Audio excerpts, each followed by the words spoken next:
అందరికీ నమస్కారం. నేను మీ దేవి. 'మరదలా ప్రేమించవా' 14వ భాగం. రచయిత అంజీ సంజు గారు. బైక్ తీయడం కోసం వెళ్తుంటే బావ అన్నది. హా అన్నాడు. అలా నడిచి వెళ్దామన్నది. సరే పద అన్నాడు. అప్పటికే టైం 9:30 అవడంతో చుట్టూ జనం తక్కువ ఉండడంతో అలా నడుస్తూ ఉన్నారు. ఒక చోట ఐస్ క్రీం చూసి బావ ఐస్ క్రీం అన్నది. ఇప్పుడొద్దన్నాడు. ప్లీజ్ బావ అన్నది. సరే అని 2 తీసుకుంటే 2 తనే తీసుకొని తింటుంది. ఏడిపించాలని. తిన్న తర్వాత అమ్ము అన్నాడు. ఏంటి బావ అన్నది. అది నేను మనీ తీసుకొని రావడం మర్చిపోయానని అన్నాడు. తినే ఐస్ క్రీం చూసి ఇప్పుడు ఎలా బావ అన్నది. ఏమో అన్నాడు.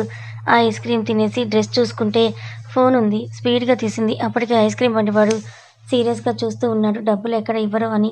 అద్వి వాణ్ణి చూసి బాబోయ్ ఎలా చూస్తున్నాడు. అమ్మో ఇప్పుడు లేకపోతే అయిపోతాననుకుని చూసింది. అమౌంట్ ఉండడం చూసి రిలీఫ్ ఫీల్ అయ్యి బండి దగ్గరికి వచ్చి ఇంకా 2 ఐస్ క్రీమ్స్ ఇస్తే ఎంత అవుతుందన్నది. 100 అన్నాడు. ఓహ్ అయితే కోన్ ఐస్లో చాక్లెట్ ఫ్లేవర్ వెన్నీలా ఫ్లేవర్ కావాలన్నది. ఇస్తే డబ్బులు ఇస్తారా అన్నాడు. ఇస్తానివ్వు అన్నది. అని తీసుకొని ఇచ్చాడు. అవి తీసుకుని అద్వైత్కి ఇచ్చింది. చూస్తున్నాడు ఏం చేస్తుందా అని. ఫోన్ తీసి అమౌంట్ తీసిచ్చింది. వాడు వెళ్ళిపోయాడు. బాగానే తెచ్చావి అన్నాడు. అది అప్పుడప్పుడు అవసరం అవుతాయని పెడతాను అన్నది. సరే పద అన్నాడు. ఇద్దరూ వెళ్తున్నారు. చాక్లెట్ ఫ్లేవర్ తిను అని ఇచ్చాడు. నువ్వు తినివ్వు బావా నీకు ఇష్టం కదా అన్నది. అని సగం తిని ఇప్పుడు తిను అన్నాడు. పర్వాలేదు కదా మళ్ళీ జలుబు చేస్తే అమ్మతో చెప్పకూడదన్నది. నవ్వి సరే తిను అన్నాడు. తిన్న తర్వాత అలా వెళ్తూ ఉంటే బావా చాట్ అన్నది. డబ్బులు అన్నాడు. నా దగ్గర ఉన్నాయన్నది. సరే పద అన్నాడు. ఇద్దరూ కలిసి వెళ్ళారు. తిన్న తర్వాత డబ్బులు ఇచ్చి ఇంటికి వెళ్ళారు. థ్యాంక్స్ బావా అన్నది. ఎందుకు అన్నాడు. అది అడగటంతోనే బయటకు తీసుకుని వెళ్ళావు కదా అందుకు అన్నది. వెళ్ళి పడుకో అన్నాడు. ఆ నైట్ ఇద్దరు హ్యాపీగా నిద్రపోయారు. నెక్స్ట్ డే మార్నింగ్ అందరూ లేచి ఫ్రెష్ అయి వచ్చేసరికి అద్వి శారీ కట్టుకొని పూజ చేసి హారతి ఇస్తూ ఉంది. అందరూ హ్యాపీగా చూస్తున్నారు. ఇన్ని రోజులు చిన్నపిల్లల అల్లరి చేస్తూ తిరిగే పిల్ల ఇవాళ పెళ్ళయ్యేసరికి చీరలో మహాలక్ష్మిలా కనిపిస్తూ ఉంటే అలాగే చూస్తూ ఉన్నారు. హారతి ఇచ్చి బయటకు వచ్చి అక్కడ ఉన్న అందరినీ చూసి హారతి ప్లేట్ని తీసుకొని బయటకు వచ్చి అమ్మమ్మ అన్నది. అని ఇద్దరు హారతి తీసుకున్నారు. ఇంట్లో అందరికీ ఇచ్చిన తర్వాత అద్వైత్కి ఇచ్చి కాఫీ తీసుకొని వచ్చి ఇచ్చింది. అందరూ అలాగే చూస్తుంటే ఏమైంది బాలేనా చీరలో అలా చూస్తున్నారు అన్నది. మహాలక్ష్మిలా ఉన్నావు బేబీ అన్నారు జయరాజ్ గారు. మహాలక్ష్మి అది ఎప్పుడో ఒక్కసారి అన్నారు లలిత గారు. బంగారం బేబీని ఏమనుకో అన్నారు జయరాం గారు. అన్నారు. అద్వైత్కి ఫోన్ వస్తే మాట్లాడుతూ కప్ పక్కన పెట్టేసి రూమ్లోకి వెళ్ళాడు. అద్వి ఎవరూ చూడకుండా కొన్ని దేవుడి దగ్గర ఉన్న అక్షింతలు తీసుకొని పైకి వెళ్ళింది. అద్వైత్ ఫోన్ మాట్లాడి బయటకు వస్తుంటే అద్వి రావడం చూసి ఏంటన్నాడు. చెప్తాను అని డోర్ లాక్ చేసి అక్షింతలు ఇచ్చింది. ఏంటన్నాడు. దీవించు అన్నది. ఇలాంటివి నాకు ఇష్టం ఉండవు అని అన్నాడు. బావా ప్లీజ్ ఇవాళ ఫ్రైడే అని మన పెళ్ళైన తర్వాత ఫస్ట్ టైం పూజ చేశాను దీవించవా అన్నది.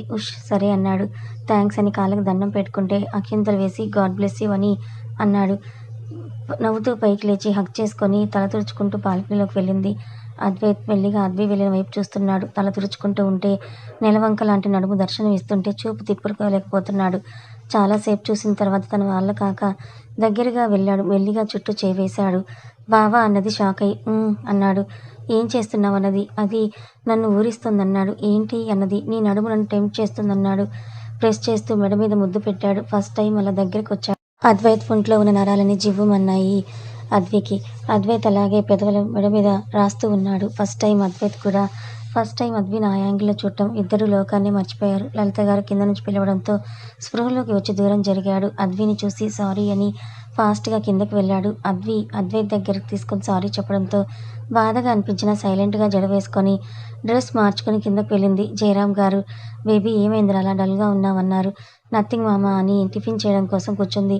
ఇవాళ బావ డ్రాప్ చేస్తాడు నీ చెయ్యి బాగాలేదు కదా అన్నారు లలిత గారు. వద్దమ్మా నా వల్ల బావ డిస్టర్బ్ అవ్వడం నాకు ఇష్టం లేదని ఒక ఇడ్లీ తిని లేచి హ్యాండ్ వాష్ చేసుకొని వచ్చింది. అదేంటే ఆకలని తినకుండా వెళ్తున్నావన్నారు. నాకు టైం అవుతుందన్నది. 1 నిమిషం ఆగు బాక్స్ ఇస్తానన్నారు. వద్దని ఇంకా మాట్లాడకుండా వెళ్ళిపోయింది. ఏమైంది దీనికి పొద్దున్న బాగానే ఉంది కదా అన్నారు. ఏమన్నావురా బేబీని అన్నారు జయరాం గారు. వాడిని అడుగుతావేంటి దానికి ఏం గుర్తొచ్చిందో నువ్వు తిను కన్నా అన్నారు. ఇంకో ఇడ్లీ వేస్తూ కష్టంగా తిని వెళ్ళాడు. నేను పట్టుకున్నానని ఫీల్ అయ్యిందా అనుకున్నాడు. అద్వి డల్గా కాలేజ్కి వెళ్ళింది. మను అద్విని చూసి ఏమైంది నిన్న రాలేదు మొన్న ఆఫీస్లో వదిలేసి వెళ్ళిపోయావు అన్నది. ఏమీ లేదు అన్నది బుక్ ఓపెన్ చేస్తూ. నిన్నటి వర్క్ రాస్తూ బేబీ ఏమైంది చెయ్యికు అన్నాడు. ఏం లేదురా దెబ్బ తగిలింది అన్నది. నిజం చెప్పు అన్నది మను. అప్పుడే దేవి వచ్చి ఇద్దరిని చూసి ఏమైంది నీ ఫ్రెండ్కి అన్నది నవ్వుతూ. నీకు చెప్పాలా వెళ్ళి ఇక్కడి నుంచి అన్నది మను కోపంగా. చెప్పకపోయినా తెలుస్తుందిలే అది కావాలని చేసుకున్న గాయమని అన్నది. నీకు తెలుసా? నువ్వు చూసావా? ఎప్పుడు నా మీద పడకు అని అన్నది అద్వి కోపంగా. అక్కడి నుంచి క్యాంటీన్‌కి వెళ్తూ మను కూడా దేవిని చూసి దాన్ని ఏదో ఒకటి అనకపోతే నీకు నోరాగదా అని వెనకే వెళ్ళింది. అద్వి, అద్వి ఆగవే అని వెనకే వెళ్ళి ఎందుకే అంత కోపం అన్నది. లేకపోతే ఎప్పుడు వచ్చి నన్ను ఏదో ఒకటి అనడమేనా దాని పని అని అంటుంది. సరే వదిలేయ్. ఏమైనా తింటావా అన్నది. వద్దు అన్నది. హాయ్ అన్నాడు వసంత్ వచ్చి. హాయ్ అన్నది మను. ఏమైంది బేబీకి ఎలా ఉందన్నాడు. ఎప్పుడు ఉండేదే కదా అన్నది మను. ఉష్ దీనికి బుద్ధి రాదు ఎప్పటికీ అన్నాడు. ఏం చేస్తాం అన్నది మను. అద్వి సైలెంట్గా నోట్స్ రాస్తుంది. అప్పుడే ప్రియా వాళ్ళు రావడం వాళ్ళతో మాట్లాడడం ఇలా ఉండగా అక్కడ దేవి మను అద్విల మీద కోపంగా ఏం చేయాలని ఆలోచిస్తూ వసంత్ గురించి తెలియడంతో కన్నింగా నవ్వుతూ బయటకొచ్చి తన ఫ్రెండ్స్కి అద్విని ఆ వసంత్ వాడుకుని వదిలేశాడు. అందుకే తను హ్యాండ్ కట్ చేసుకుంది. నిన్న కాలేజ్కి రాలేదు. ఇప్పుడు కూడా వసంత్తో మాట్లాడండి చూడండి. తనకి వేరే అమ్మాయి ఇష్టం అంటూ ఇద్దరి మీద రూమర్ని స్ప్రెడ్ చేసింది. ఆ నోట ఈ నోట ఆ మాట ప్రిన్సిపల్ వరకు వెళ్ళింది. ఆయన అద్వైత్కి ఫోన్ చేసి విషయం చెప్పాడు. నేను వస్తున్నా, మీరు తనని ఏం అనకండి అన్నాడు. అయ్యో నీ మరదల గురించి నాకు తెలియదా, నువ్వు తొందరగా రా అని అన్నారు. అది నిజమనుకొని ఆయన ఆ విషయం చెప్పారు. కానీ వచ్చాక అద్వైత్ ఏం చేస్తాడో ఏంటో మరి. మీటింగ్ ఉందని సత్యగారికి ఫోన్ చేసి విషయం చెప్పి కాలేజ్కి వెళ్ళమని చెప్పాడు. ఏమైందని అన్నారు. ఉన్నది చెప్పి అసలే అది వీక్గా ఉంది మామ, ఏడిస్తే పడిపోతుంది, నువ్వు త్వరగా వెళ్ళు, నేను మీటింగ్ అయిన తర్వాత వస్తానన్నాడు. సరే అని సత్యగారు జయరాం గారికి పని ఉందని బయటకొచ్చి కాలేజ్కి వెళ్ళారు. అప్పటికే విషయం తెలిసిన అద్వి బాధపడుతూ ఉంది. మరీ అంత పిచ్చేంటి మగాళ్ళంటే, ఒక పక్క వాళ్ళ బావ ఉన్నా ఇంకా సరిపోలేదా? ఈ వసంత్, దినేష్ ఇంకా ఎంతమంది ఉన్నారు అని అంటున్నారు. చూసారుగా తప్పు లేకపోయినా ఎన్ని మాటలు అంటున్నారు. అంతే మరి, నరం లేని నాలుక ఎన్నైనా అంటుంది. దేవి వీళ్ళ మాటలు విని నవ్వుతూ బాగానే అంటుకుంది. మనం ఒకటి చెప్తే ఇంకా వీళ్ళు యాడ్ చేశారు, మనకే మంచిది. ఇప్పుడు అద్వైత్ వస్తే దీని మొహం కూడా చూడడు అనుకుంటూ ఉంది. అందరి మాటలు విని బాధపడుతుంది అద్వి. సారీరా నా వల్ల అన్నాడు వసంత్. నేను చెప్తున్నాను కదా వసంత్, నాతో మాట్లాడకు అని అన్నది అద్వి బాధపడుతూ. మను, హే నువ్వేం తప్పు చేసావని ఇలా ఏడుస్తున్నావు? అయినా అన్నయ్య వస్తాడు కదా చూద్దాం, సైలెంట్గా ఉండన్నది. బావ ఇప్పుడిప్పుడే నాతో మంచిగా ఉంటున్నాడు మను. ఇప్పుడు తెలిస్తే బావ కూడా ఇలాగే అర్థం చేసుకుంటే నేను ఈసారి బ్రతకలేను అన్నది. అద్వి ఏం మాటలే అవి, అన్నయ్య ఏం అలా అనుకోడు అన్నది. ఏమో భయంగా ఉంది అన్నది. నువ్వు మరీ ఇంత పెరిగ్గా తయారయ్యావేంట్రా అన్నది. ఏమో అనింది అలాగే ఏడుస్తూ. సత్యగారు కాలేజ్కి వచ్చారు. స్టూడెంట్స్లో సత్యగారు తెలిసిన వాళ్ళు అద్వి వాళ్ళ నాన్న వచ్చారని తెలిసింది. అలా మను వెళ్ళి తీసుకొని వచ్చింది అద్వి దగ్గరికి. తను ఏడవటం చూసి బాధగా అనిపించింది. ఎంతైనా కూతురు కదా, ఆ మాత్రం బాధ ఉంటుంది. మరి ఫాస్ట్గా తన దగ్గరికి వెళ్ళి బేబీ అన్నారు. డాడ్ అని ఆయన హక్ చేసుకొని నేను తప్పు చేయలేదు అన్నది. ఉష్ ఎందుకు ఇలా బాధపడతావు తల్లి, నీ గురించి నాకు తెలియదా? నువ్వు ఇలా బాధపడటం బావ చూస్తే వాడు బాధపడతాడు అన్నారు. బావ కూడా వచ్చాడా అన్నది భయంగా. లేదు వస్తున్నాడు, ముందు నేను వచ్చాను పద అని ప్రిన్సిపల్ దగ్గరికి వెళ్ళారు. ఏం జరిగిందన్నారు. నాకు తెలియదండి ఏంటనేది. ఈ రూమర్ స్ప్రెడ్ అయ్యింది, కానీ ఎవరు స్ప్రెడ్ చేశారని చూస్తున్నా అన్నారు. అప్పటికే ఏడుస్తూ ఉన్న అద్వి కళ్ళు తిరిగి పడిపోయింది. సత్యగారు పట్టుకొని బేబీ అని అక్కడే ఉన్న టేబుల్ మీద పడుకోబెట్టి డాక్టర్కి కాల్ చేసి రమ్మని చెప్పారు. ఆయన వచ్చారు. చెక్ చేసి చెప్పాను కదా సత్య జాగ్రత్త అని, కొన్ని రోజులు కాలేజీకి పంపకపోతే ఏమవుతుందన్నారు సీరియస్గా. రవి నా మాట విను, కోపం కాదు, అది వినకుండా వచ్చిందన్నారు సత్యగారు. అద్వైత్ ఎక్కడా అన్నారు. వస్తున్నాడు, మీటింగ్ ఉంది అర్జెంట్ అని నేను వచ్చానన్నారు. బేబీని జాగ్రత్తగా చూసుకోవడం లేదు మీరు, చెప్తాను రానివ్వు అన్నారు. ఆఫ్టర్నూన్ టైంకి వచ్చాడు అద్వైత్. రవి గారు, అద్వైత్ నీకేం చెప్పాను, తనని బాగా చూసుకోమని, బ్లడ్ తక్కువగా ఉందని చెప్పానా లేదా అని అన్నారు. అన్నాడు. మరి ఏంటిది, అప్పుడే రెండోసారి తను అన్కాన్షియస్ అయింది అని అన్నారు. సారీ అంకుల్, మళ్ళీ ఇలా జరగకుండా నేను చూసుకుంటాను అన్నాడు. టేక్ కేర్ అని ఒకసారి అద్విని చెక్ చేసి కాసేపట్లో స్పృహలోకి వస్తుందని చెప్పి వెళ్ళిపోయారు రవి గారు. అదే డాక్టర్. అద్వైత్ సత్యగారిని చూసి ఏం జరిగిందని అడిగాడు. అదే అర్థం అవ్వడం లేదు, ఎవరు రూమర్ స్ప్రెడ్ చేశారని అన్నారు. ఏంటి మామ ఇది అంతసేపు అయింది వచ్చి ఇంకా తెలుసుకోలేదా అన్నాడు. అది నేను మాట్లాడుతున్నా కన్నా అప్పుడే బేబీ పడిపోయింది, అందుకే ఇక్కడే ఉన్నా అన్నారు. సరే అని ఒకసారి అద్విని చూసి బయటికి వెళ్ళాడు. అక్కడ మొత్తం అబ్జర్వ్ చేసి వచ్చి సీసీ క్యామ్ చూడాలన్నాడు. సరే రండని వెళ్ళారు. మనుని అద్వి దగ్గర ఉంచి వెళ్ళారు. ఇక్కడ ఏం జరుగుతుందా అని చూస్తూ ఉంది దేవి. అద్వైత్ మార్నింగ్ అద్వి వచ్చిన తర్వాత మొత్తం చెక్ చేస్తూ ఉన్నాడు. డల్గా కాలేజ్కి వచ్చింది, ఒక్కతే రూమ్లోకి వెళ్ళింది. కాసేపటికి మను రావడం, ఆ తర్వాత దేవి వెళ్ళడం, అద్వి ఏడుస్తూ రావడం, ఆ తర్వాత మను రావడం, దేవి కోపంగా బయటికి రావడం చూశాడు. అద్వి క్యాంటీన్కి వెళ్ళింది అని అక్కడ ఉన్న కెమెరా చూశారు. తను కూర్చొని నోట్స్ రాసుకోవడం, మను వసంత్ మాట్లాడుకోవడం చూశారు. అద్వైత్కి దేవి మీద డౌట్ వచ్చి బ్యాక్ చేయండి అని అంటే మళ్ళీ దేవి బయటకు వచ్చిన దగ్గర ఆపారు.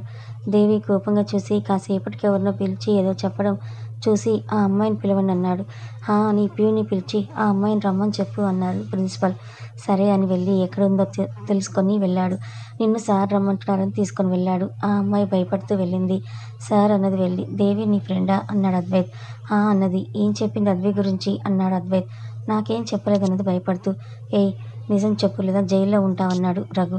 వద్దు సార్ వద్దు, నా అన్న చంపేస్తాడన్నది భయపడుతూ. అయితే నిజం చెప్పన్నారు. అది అద్వి గురించి చెప్పింది సార్. తను వసంత్ని లవ్ చేసిందని, తను రిజెక్ట్ చేశాడని, సూసైడ్ చేసుకుందని, ఇంకా చాలా అన్నది సార్ అన్నది ఆ అమ్మాయి. అద్వైత్ ఆ అమ్మాయిని ఒకటి పీకి మళ్ళీ అద్వి జోలికొస్తే లైఫ్ లేకుండా చేస్తాను, వెళ్ళండి ఇక్కడి నుంచి అని అన్నాడు. ఆ అమ్మాయి ఫాస్ట్గా బయటికి వెళ్ళింది. అందరూ కలిసి చేసింది ఎవరో అర్థమైంది కదా అని ప్రిన్సిపల్ పేరెంట్స్కి ఫోన్ చేసి రమ్మని చెప్పారు. మను వచ్చి అద్వికి స్పృహ వచ్చిందని చెప్తే వెళ్ళారు. అద్వైత్ బయటికి వెళ్ళాడు. సత్యగారు వచ్చి ఎలా ఉంది ఇప్పుడు అన్నారు. బాగుందన్నది. సరే పద వెళ్దాం అన్నారు. డాడ్ బాబు వచ్చాడా అన్నది. అన్నారు. ఏమైనా అన్నాడా అన్నది. పద చూద్దామని బయటికి వచ్చారు. అద్వైత్ సీరియస్గా చూస్తూ ఉన్నాడు. అద్విని భయంగా చూస్తూ ఉంది. అద్వైత్ని దగ్గరికి రా అని అన్నాడు గట్టిగా. సత్యగారిని చూసి దగ్గరికి వెళ్ళింది. ఏం జరుగుతోంది ఇక్కడ అని అన్నాడు. బావా అది నేను ఏమీ చేయలేదన్నది భయపడుతూ. ఏమీ చేయకపోతే ఎందుకు ఈ భయం అని అన్నాడు. అది అది అని అంటుంది ఏడుస్తూ. ముందు ఆ కళ్ళు తుడుచుకో అన్నాడు గట్టిగా. కళ్ళు తుడుచుకొని ఆ భయంగా నుంచొని ఉంది. చెంప మీద ఒక్కటి పీకాడు. చెంప మీద చెయ్యి పెట్టుకొని కళ్ళల్లో నీళ్లతో అలాగే చూస్తూ ఉంది. కన్నా అన్నారు సత్యగారు. దేవి హ్యాపీగా చూస్తూ ఉంది. అద్విని కొట్టాడంటే నమ్మాడనుకుంది. నువ్వు ఆగు మామ, నువ్వు దగ్గరికి రా అన్నాడు. అలాగే వచ్చి నించొని చూస్తూ ఉంది. నీ తప్పు లేనప్పుడు ఎందుకు ఏడుస్తున్నావు మరి అని అన్నాడు. అది నువ్వేమైనా అంటావని అన్నది తల దించుకొని బాధపడుతుంది. నిజం బావా, నేనే తప్పు చేయలేదు బావా, నిజం. వసంత్ నాకు ఫ్రెండ్ మాత్రమే అన్నది. ఇప్పుడు ఏమైందని నాకు సంజాయి చేస్తున్నావు నువ్వు అన్నాడు. నువ్వది నిజం అనుకుంటావేమో అని భయం అని అన్నది. అద్వి భయం అర్థం చేసుకొని కాసేపు ఆలోచించి అమ్ములు అని అన్నాడు. అప్పటి వరకు తలదించుకున్న అద్వైత్కి అమ్ములు అనేసరికి ఒక్కసారిగా వెళ్ళి గట్టిగా కౌగిలించుకొని ఏడుస్తూ ఉంది. సరే కామ్ డౌన్ అని అన్నాడు అద్వైత్. బావా నిజం, నేనే తప్పు చేయలేదు అన్నది. మరి తప్పు చేయనప్పుడు ఎందుకు ఇలా బాధపడుతున్నావు? తప్పు చేయనప్పుడు నన్ను చూసి కూడా నువ్వు భయపడకూడదు అని అన్నాడు. అప్పుడే కొట్టి అప్పుడే దగ్గరికి తీసుకోవడం చూసి కాలేజీలో ఉన్న వాళ్ళు అందరూ కూడా షాక్ అయ్యారు. సత్యగారు నవ్వుతూ చూస్తూ అక్కడే ఉన్న బెంచ్ మీద కూర్చొని ఉన్నారు. అద్విని అలాగే పొదవ పట్టుకొని చూసి, అమ్మో మనం తప్పు చేయనప్పుడు భయపడకుండా ధైర్యంగా ఉండాలి. ఇప్పుడు నేను వచ్చాను కానీ రేపు నీకు ప్రాబ్లం వచ్చినప్పుడు ఎవరు అందుబాటులో ఉండరు, అర్థమవుతుందా? మళ్ళీ ప్రాబ్లం వస్తే నువ్వు ఇలా ఏడవటం కాదు, నీ ప్రాబ్లంని నువ్వే సాల్వ్ చేసుకోవాలి అని అన్నాడు. అని అన్నది. ఇంకేడుస్తున్నావా అన్నాడు. అని తలూపుతూ అంది. అద్వైత్ నవ్వుతూ కళ్ళు తుడిచి రఘు అన్నాడు. అని జ్యూస్ బాటిల్ ఇస్తే తీసుకొని ఓపెన్ చేసి తాగు అని అన్నాడు. ఇప్పుడు వద్దన్నది. తాగు, వెళ్ళి మామ పక్కన కూర్చో అన్నాడు. అని వెళ్ళి సత్యగారి పక్కనే కూర్చొని తాగుతూ ఉంది. అద్వైత్ సీరియస్గా ఉన్నాడు. ప్రిన్సిపల్ వచ్చి నుంచున్నారు. దేవి పేరెంట్స్ కోసం చూస్తూ ఉన్నారు. అద్వి జ్యూస్ తాగి సత్యగారిని చూస్తే ఆయన అద్విని చూసి నవ్వుతూ ఉన్నారు. డాడ్ అని నవ్వుతూ భుజం మీద తల ఆనించి ఉంది. సత్యగారు తల మీద చెయ్యి పెట్టారు. అద్వైత్ ఇద్దరిని చూసి చిన్నగా స్మైల్ ఇచ్చి ప్రిన్సిపల్ని చూసి ఎక్కడ సార్ వాళ్ళు అని అన్నారు. వస్తున్నారు అని అన్నారు. ఎవరు వస్తున్నారని చూస్తున్నారు. కాలేజీలో స్టూడెంట్స్ అంతా కూడా ఆ రోజు ఆ గొడవకి కారణంగా క్లాసులు ఏవి జరగలేదు. కాసేపటికి దేవి వాళ్ళ అమ్మ నాన్న వచ్చారు. ఏమైంది ప్రిన్సిపల్ గారు అని అన్నారు. దేవి వాళ్ళ అమ్మ నాన్నని చూసి ఏమైందని మీరు వచ్చారని అన్నది. దేవి దగ్గరకు వచ్చి అద్వైత్ దేవిని చూసి దగ్గరకు వచ్చి నువ్వు కాలేజీకి ఎందుకు వస్తున్నావని అన్నాడు. అదేంటి అందరూ ఎందుకోసం వస్తున్నారో నేను అందుకే అని అన్నది. ఓహో మరి ఇదేంటని ఫోన్ చూపించారు. ప్రిన్సిపాల్ దగ్గర ఉన్న మొబైల్ తీసుకొని పేరెంట్స్ కూడా చూసి దేవి వాళ్ళ అమ్మ కొట్టింది, ఎందుకే ఇలాంటి పనులు చేసి మా పరువు తీస్తున్నావు అని కొడుతూనే ఉంది. ఏం జరిగిందని ఇప్పుడు తనని కొడుతున్నారు అని అన్నారు స్టూడెంట్స్. ఇవాళ అద్విక మీద ఈ రూమర్ క్రియేట్ చేసింది దేవినే అని అన్నారు ప్రిన్సిపల్. వాట్ అన్నారు అద్వైత్. దేవి దగ్గరికి వచ్చి నీకేం వస్తుందని అద్విని అందరిలో నవ్వులు పాలు చేయాలని చూసావని అంటాడు. దేవి సైలెంట్గా ఉంటే వాళ్ళ అమ్మ ఇంకో 2 కొట్టి ఎందుకు ఇలా చేసావో చెప్పు అన్నది. అది నీకోసమే అన్నది. వాట్ రిపీట్ అగైన్ అని అంటాడు. అది నాకు నువ్వంటే చాలా ఇష్టం అందుకే అని అన్నది. నేనంటే ఇష్టం ఉంటే దాన్ని ఎందుకు బ్యాడ్ చేయాలి అనుకున్నావు అని అన్నాడు. అది తన బ్యాడ్ అయితే నువ్వు తనకి దూరం అవుతావు కదా అని, నేను దగ్గర అవుతావు నీకు అని అన్నది. ఇప్పుడు అద్వైత్ కొట్టాడు. వెళ్ళి కింద పడింది. నువ్వు కాలేజ్కి వచ్చేది చదవడానికా లేదా ఇలా వాళ్ళని వీళ్ళని అనడానికేనా? ప్రేమ అంట ప్రేమ. మళ్ళీ ఇలాంటి చెత్త మాట్లాడితే ఉంటుంది నీకు. అయినా అది నాకు మరదలు. దాని మీద అనుమానం ఎందుకు వస్తుంది నాకు? అదంటే ప్రాణం నాకు. నా ఊపిరి ఉన్నంత వరకు దాన్ని వదిలే ప్రసక్తే లేదు. అండ్ ఇప్పుడు అది నా భార్య కూడా. ఇంకా ఎందుకు వదులుతాను నేను అన్నాడు ఘాటుగా సమాధానం చెప్తూ. దేవి తలదించుకొని ఉంచుంది. టీసీ తీసుకొని వెళ్ళమని చెప్పారు ప్రిన్సిపల్. అద్వైత్ తను ఎలాంటి పని చేసినా చదువు పాడవుతుందని, తనకిష్టమైతే ఉంటుంది లేదా వేరే దగ్గర జాయిన్ అవుతుంది. వదిలేయండి. ఇక్కడ ఉన్న అందరికీ ఒకటే చెప్తున్నా, ముందు చదవండి. ఇలాంటి చెత్తనంతా కూడా తీసేయండి. ఈ చెత్త మీద కాన్సన్ట్రేట్ చేయకండి అని అన్నాడు. కిందకి వచ్చి అమ్ము పద వెళ్దాం అన్నాడు. మను అమ్ము కొన్ని రోజులు కాలేజ్కి రాదు, నోట్స్ తీసుకొని రా అని చెప్పి నిన్ను ఇంటి దగ్గర డ్రాప్ చేస్తాడు. రఘు పద బ్యాగ్ తీసుకొని రా అన్నాడు. రేయ్ నేను వెహికల్ తీసుకురాలేదురా అన్నాడు. బేబీ స్కూటీ ఉంది, లేదా నా కార్ తీసుకొని వెళ్ళు అని అన్నాడు. మీ కార్ వద్దులే, నా చెల్లి స్కూటీ తీసుకొని వెళ్తానన్నాడు. సరే నీ ఇష్టం అని పదండని అన్నారు. అద్వైత్ వెళ్ళారు. రఘు మను వెళ్ళారు. సత్యగారు ఆఫీస్కి వెళ్ళారు. అద్వైత్ని చూసి ఇంట్లో వాళ్ళు ఏమైందని అన్నారు. నథింగ్, క్లాసెస్ ఏమీ లేవు అందుకే అని అన్నాడు అద్వైత్. సరే రండి భోజనం చేదురు గాని. బేబీ మార్నింగ్ కూడా ఏమీ తినలేదని అన్నారు. సరే ఫ్రెష్ అయి వస్తాను అని అన్నాడు. సరే అని వెళ్ళి రండి అని అన్నారు సుధగారు. ఇద్దరు పైకి వెళ్ళి ఫ్రెష్ అయ్యి వచ్చారు. లలిత గారు ఇద్దరికీ కూడా పెట్టి తినిపిస్తూ ఉన్నారు. వాళ్ళు తింటారు కదా అని అన్నారు సుభద్ర గారు. నువ్వు ఊరుకో అమ్మ, వాళ్ళేమి తింటారు, ఇప్పటికే బయట నుంచి వచ్చారు, ఏదో తిన్నానని తిని లేస్తారు, నేను పెడితే కడుపు నిండా పెడతానని అన్నారు లలిత గారు. అద్వైత్ లలిత గారిని హక్ చేసుకొని ఐ లవ్ యూ అత్త అని అన్నాడు. లవ్ యూ కన్నా అని అన్నారు. అలా అందరూ కూడా భోజనం చేసిన తర్వాత పద కాసేపు రెస్ట్ తీసుకో అని అన్నాడు అద్విని. అని ఇద్దరు కలిసి రూమ్లోకి వెళ్ళారు. అద్వైత్ నక్ చేసుకొని థ్యాంక్స్ బావా, నన్ను అర్థం చేసుకున్నావు, లేకపోతే నేను మళ్ళీ నీకు కనిపించదన్నే కాదు అని అన్నది గట్టిగా పట్టుకొని. అమ్ము అన్నాడు గట్టిగా. భయపడి దూరం జరిగి చూస్తూ ఉంది. మళ్ళీ ఇలా మాట్లాడుకని అన్నాడు. సారీ బావా అని అన్నది. అసలు నీతో మాట్లాడాలి, కూర్చో అని కూర్చోపెట్టి డోర్ లాక్ చేసి వచ్చి ఎదురుగా కూర్చొని చెయ్యి పట్టుకొని ఎందుకు ఇలా చేసావన్నాడు చెయ్యి చూపించి. సైలెంట్గా తలదించుకొని ఉంది. నువ్వు ఇలా ఉంటే నాకు ఇష్టం ఉండదమ్ము అని అన్నాడు. తలెత్తి చూసి నువ్వు ఎక్కడ దూరం అవుతావో భయం వేసి అన్నది. నేను నీకెందుకు దూరం అవుతాను అన్నాడు. అంటే అది అన్నది. చెప్తే కోపం వస్తుందని చెప్పు. కోపమేమీ రాదులే అన్నాడు. అంటే నేను మొన్న ఆఫీస్కి వచ్చాను కదా అన్నది. అన్నాడు. అప్పుడు నీ సెక్రటరీ నీ ఒళ్ళో ఉంది కదా అని అన్నది. అంటే నా మీద అనుమానమా నీకు అని అన్నాడు అద్వైత్. బావా నీ మీద అనుమానం కాదు, కానీ నేనంటే ఇష్టం లేదని అనుకుంటున్నా కదా, అందుకే. అందులోనూ నాకు బయట నుంచి మీరన్నది మేము అన్నాడు. అది మరి ముద్దు అన్నది. ఏంటి అన్నాడు. మీరిద్దరు అలా ఉంటే ముద్దు పెట్టుకున్నట్లుగానే ఉంది బయటికి, అందుకే నేను మీరిద్దరు కలిసి ఉంటే తట్టుకోలేక వచ్చేసాను. ఇంటికి వచ్చిన తర్వాత పిచ్చి పిచ్చి ఆలోచనలతో నువ్వు ఎక్కడ నాకు దూరం అయిపోతావోనని భయంతో అలా చేశాను అని అన్నది. అద్విని ఒళ్ళోకి లాగి సారీ తల్లి అన్నాడు. నువ్వు సారీ చెప్పడం ఎందుకు బావా, నువ్వే తప్పు చేయలేదు కదా అని అన్నది. చేశాన్రా, నీ ప్రేమని అర్థం చేసుకోలేదు కదా ఇన్ని రోజులు అని అన్నాడు.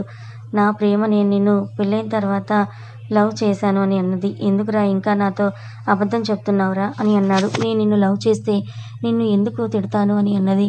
అమ్ము అబద్ధం చెప్పకన్నాడు. నేనేమీ అబద్ధం చెప్పడం లేదు బావా, నేను వాష్రూమ్లోకి వెళ్ళాలని లేచి ఫాస్ట్గా వాష్రూమ్లోకి వెళ్ళిపోతుంది. అమ్మో బావేంటి ఇలా అంటున్నాడు, నేను లవ్ చేశానని అతనికి ఎలా తెలిసింది, ఇలా అడుగుతున్నాడు. ఏదో ఒకటి చెప్పి తప్పించుకోవాలని ఫేస్ వాష్ చేసుకొని బయటికి వచ్చింది. అద్వైత్ హ్యాండ్స్ రెండు ఫోల్డ్ చేసుకొని అక్కడే నిలబడి ఉన్నాడు. తడబడి ఏంటి బావా అని అన్నది. ఏం చేశావు ఇప్పటి వరకు అని అన్నాడు. అదేంటి బావా వాష్రూమ్లో ఏం చేస్తారు అని అన్నది. ఏం చేశావో నాకేం తెలుస్తుంది అని అన్నాడు నడుము మీద చెయ్యి వేసి దగ్గరకు తీసుకొని. కథ కొనసాగుతుంది. ఈ కథ మీకు ఎలా అనిపించింది? నచ్చిందా? నచ్చితే లైక్ చేయండి, మరికొంతమందికి షేర్ చేయండి. Thank you so much.